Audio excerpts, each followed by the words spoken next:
গত ভিডিওতে তোমরা দেখেছো যে আমরা গজলডোবাতে এই ভোরের আলোর রিসোর্টে ছিলাম। এখানে আরও অনেক রিসোর্ট আছে, তবে আমরা কিন্তু এই ভোরের আলো রিসোর্টেই ছিলাম।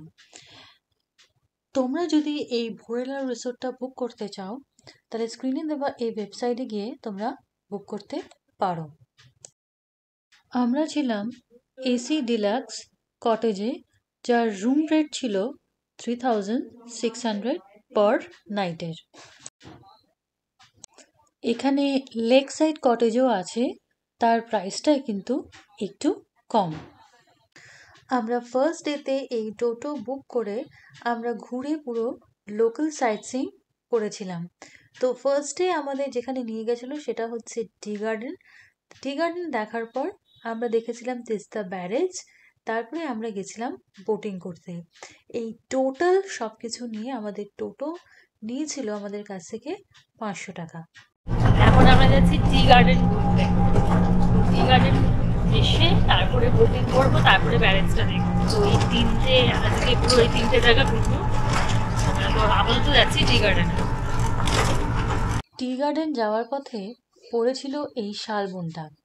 এখানে প্রত্যেকটা গাছই হচ্ছে শাল গাছ, আর এই যে পাতা, এই পাতা থেকেই কিন্তু সেই শাল পাতার থালা হয়, যেগুলো আমরা নিমন্ত্রণ বাড়িতে কিন্তু খেয়ে থাকি। আর সেই সমস্ত শাল পাতা কিন্তু এখান থেকেই যায়। এইখানে কিন্তু হাতিও বেরোয়।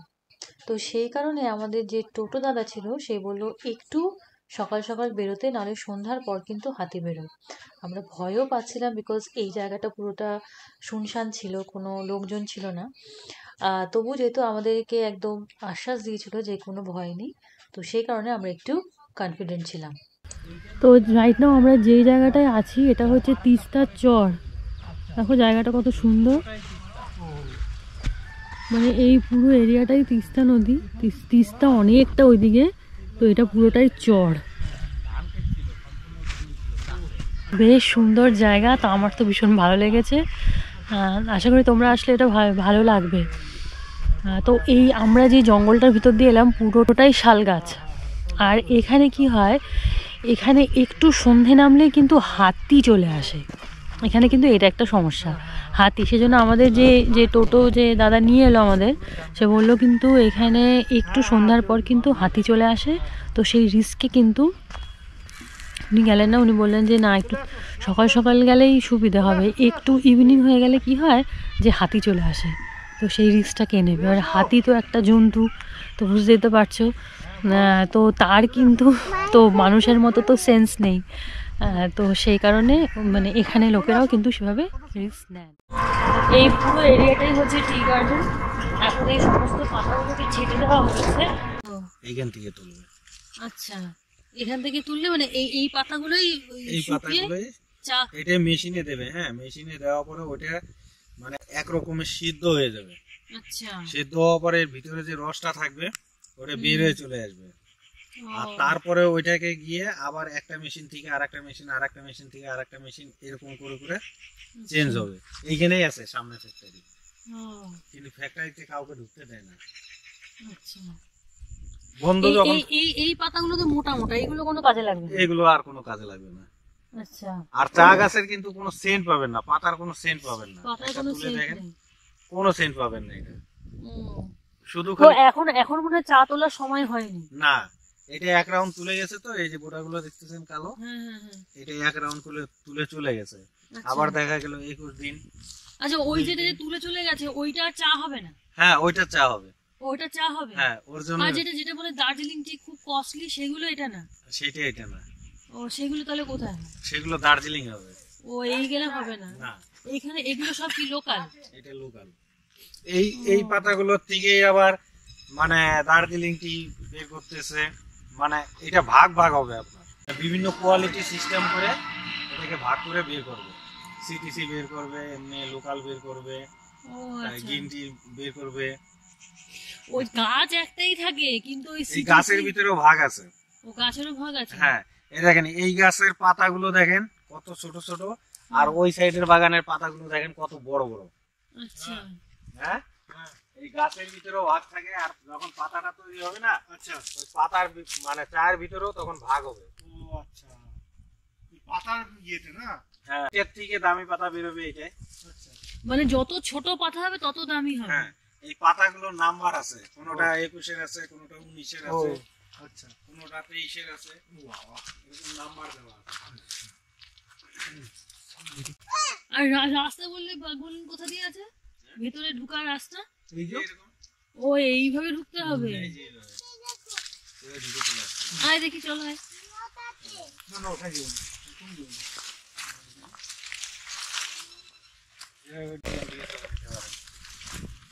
আমি এই চা বাগানের রাস্তাটা দেখো, এই মাঝে মাঝে অনেক রাস্তা করা আছে।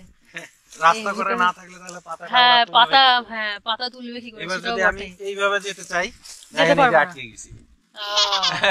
এইভাবে যাওয়া যাবে না, না, আমাকে এইভাবে যাওয়া যাবে না। সোজা যেতে হবে। আমি চাইলে এইভাবে যেতে পারবো না। যেমন কোনো গাছ একটা দুর্বলতা থাকে, হ্যাঁ, তাহলে এই যে এইভাবে রাস্তাটা চাইলে আমার ওই দিক দিয়ে যেতে লাগবে, ও দুর্বলতা রাস্তা দেখে। আচ্ছা, এই তোমার পেছনে একটা মদ বসেছে।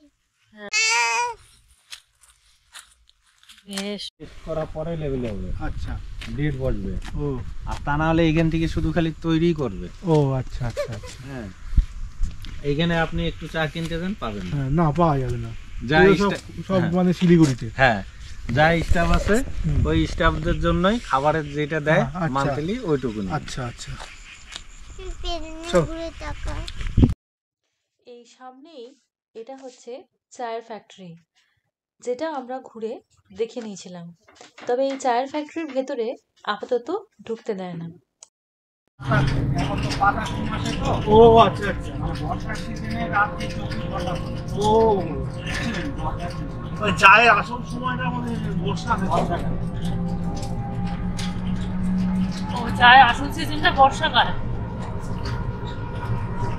তো শীতকালে মানে পাতা হয় না। আমরা টি গার্ডেন দেখার পর চলে গেছিলাম বোট রাইড নিতে, যেটার জন্য ইগারলি ওয়েট করছিলাম। আর গজলডোবাতে এসে কিন্তু বোট রাইডটা হচ্ছে মাস্ট, মানে যারা গজলডোবাতে আসে তারা কিন্তু অবশ্যই এই বোট রাইডটা একবার নিয়ে দেখবে। আর স্পেশালি এই সানসেটের সময় সত্যি বলছি ভীষণ ভালো লাগবে। চলো তোমাদেরকেও একবার বোট রাইডটা দেখিয়ে দিই ঠিক এই সানসেটের সময়।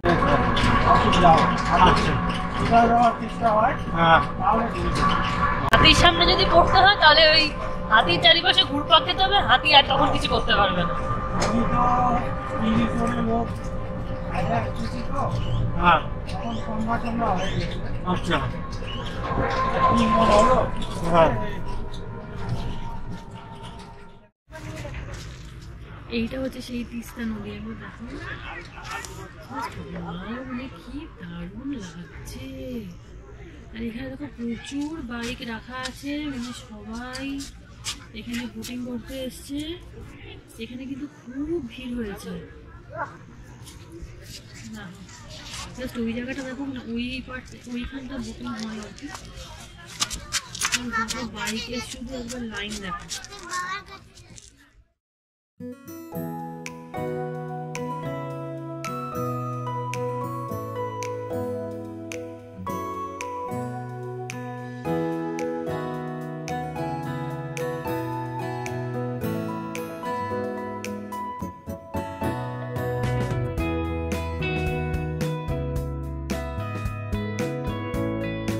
ভালো করে ঘুরে দিও ভাই।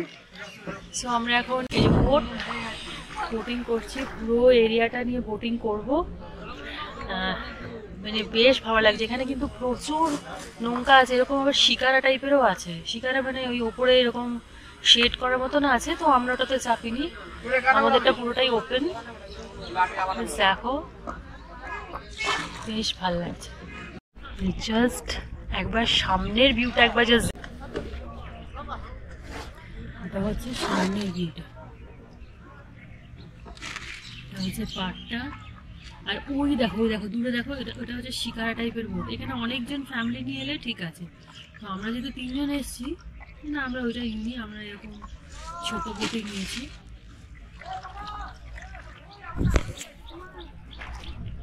দেখো এবার কি ভাল লাগছে। আমাদের রেট কত করে ভাই? এখানে বোটের রেট পার হেড 100 টাকা করে। যেহেতু আমরা একটু বেশি টাইম নিয়ে ঘুরেছি, আমরা কিন্তু 200 টাকা পার হেড হিসেবে চার্জ দিয়েছিলাম। আর এখানে সত্যি বলতে এই সানসেটের টাইমটাতে বোট রাইড করতে এতটাই বেশি ভালো লাগে যে 200 টাকাটাও মনে হয় কম পড়ে যায়, মনে হয় আরেকটু বেশি ঘুরি। তো তোমরাও যখন এখানে আসবে তো তোমরা দেখবে যে বোট রাইডটা নিতে সব থেকে বেশি ভালো লাগবে।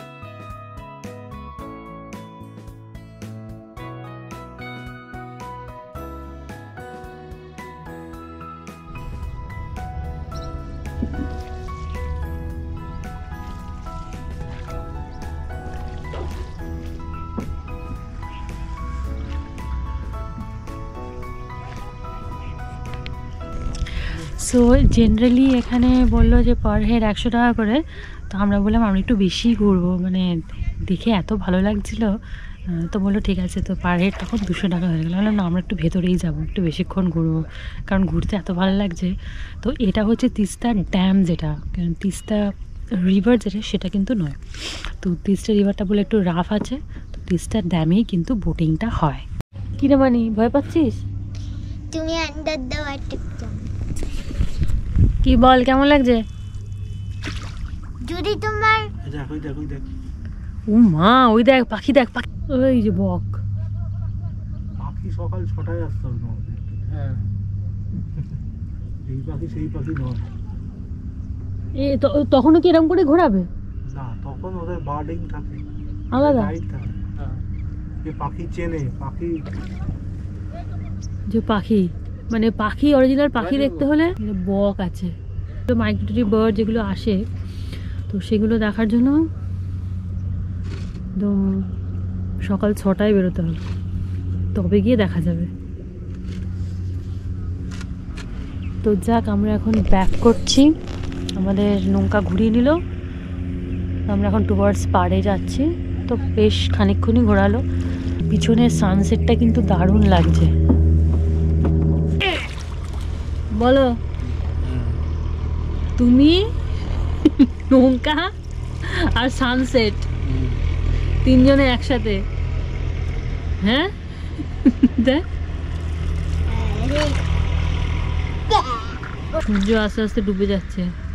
আর এই টাইমটা, এই ইভিনিংয়ের টাইমটা এত ভালো লাগছে দেখতে, দারুণ লাগছে কিন্তু।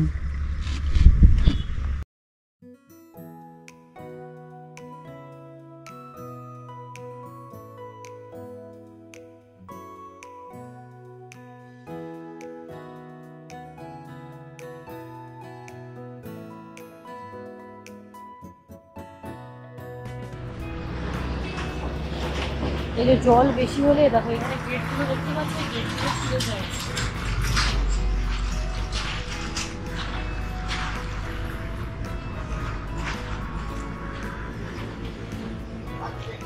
সো এই মাত্র আমরা আমাদের রুমে ঢুকলাম, সব সাইট সিন ভিজিট করো। যেটা মনে হলো যে এই অনেকেই দেখি পাখি দেখার জন্য না বড় বড় বেশ ক্যামেরা নিয়ে গেছে, বড় লেন্সওয়ালা ক্যামেরা, যেগুলো দূর থেকে ক্যাপচার করা যাবে।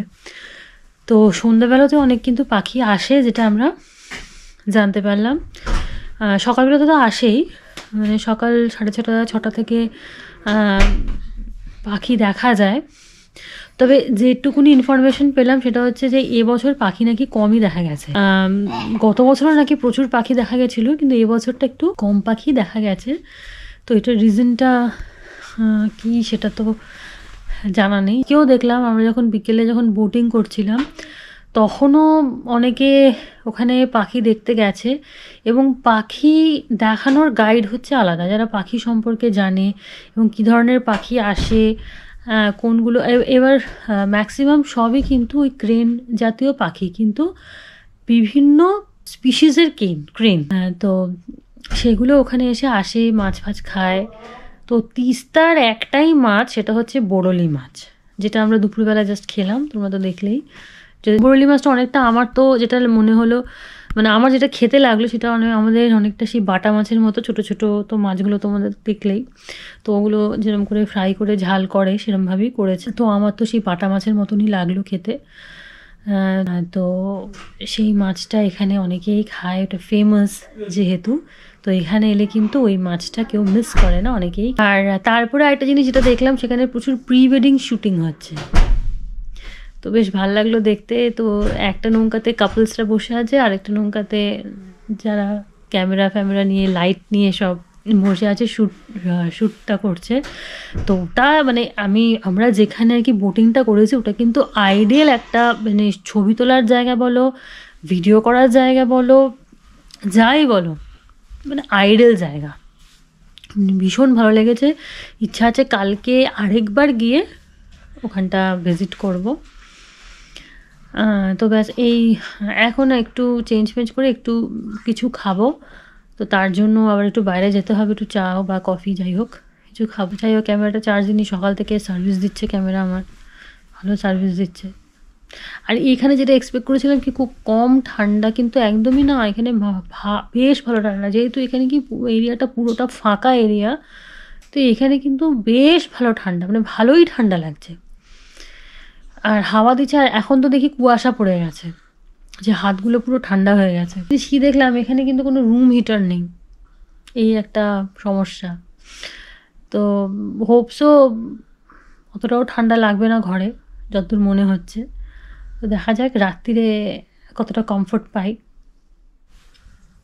আমাদের এখন ডিনার সার্ভ করে গেল, ডিনারটা রুমেই সার্ভ করলো। তো এই যে ওর প্লেটে পুরো চিকেন স্যুপ দিয়ে এখনও খাবে। এটার মধ্যে 2 পিস চিকেন ছিল, তো একটা লেগ পিস ছিল, আর একটা এমনি জাস্ট একটা পিস ছিল। চলো। তো এই চিকেন স্যুপটা দেখছি একটু কর্নফ্লাওয়ার দিয়ে না গ্রেভিটাকে একটু থিক করেছে। আর এটার মধ্যে পেঁপে দিয়েছে, গাজর দিয়েছে, আর বিনসও দিয়েছে।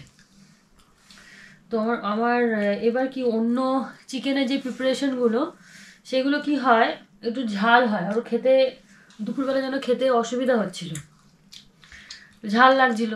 তো সেই কারণে এখন যেহেতু স্যুপটা খুব বেশি ঝাল দেয়। দেখলাম গাজরগুলো পেঁপে বেশ ভালো বয়েলড করেছে, সাথে একটা দেখলাম আলু দিয়েছে, বড় সাইজের একটা আলু।